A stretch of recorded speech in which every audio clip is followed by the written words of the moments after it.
Dozens of people have been displaced, cars swept away and train services disrupted as stormy weather batters large parts of the country. And Kusatu's Zwelinzima Vavi says the Marikana tragedy raises much more fundamental questions about society. I'm Richard Brooks. Dozens of people have been displaced, cars swept away and train services disrupted as stormy weather batters large parts of the country. In Umlazi in KZN, at least 50 people have been left homeless after their shacks were destroyed in landslides. Municipal spokesperson Thabo Mofokeng says emergency and disaster officials remain on standby in areas where residents have been warned of possible floods as torrential rain is expected to continue. In Soweto, 3 vehicles have been swept off a bridge on Nansfield Road. Residents helped all occupants of the vehicles. Metro rail services in Gauteng have also been disrupted, causing major delays between Johannesburg and Pretoria. Kusatu's General Secretary Zwelinzima Vavi says the Marikana tragedy raises much more fundamental questions about society.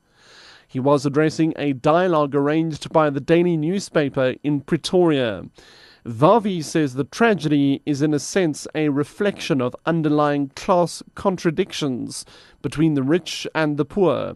He's also called on leaders to put the well-being of the country ahead of personal ambitions and careers. Saya van der Walt reports. Vavi says unemployment today means nearly 4 out of every 10 South Africans have no job or adequate social security. He says black people in particular are asking questions about the redistribution of wealth. He says the ruling ANC is committed to transformation but finds itself caught in the middle of the underlying class contradictions, a problem which lies at the heart of many of South Africa's problems today. Vavi says the Marikana tragedy reflected these contradictory pressures. Vavi says if the country doesn't drastically narrow the yawning gap between the poorest and the richest South Africans, there are sure to be more angry and unfortunate violent protests in both workplaces and poor communities. He's also spoken out against careerism and factionalism. Labour Minister Mildred Oliphant has expressed hope that the Lonmin dispute will soon be resolved, like the strike at Goldfields KDC mine on the West Rand.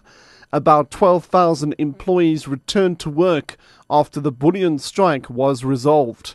Oliphant explains. I'm really pleased right now that the workers at the Goldfield mines have agreed that they're going to go back to work.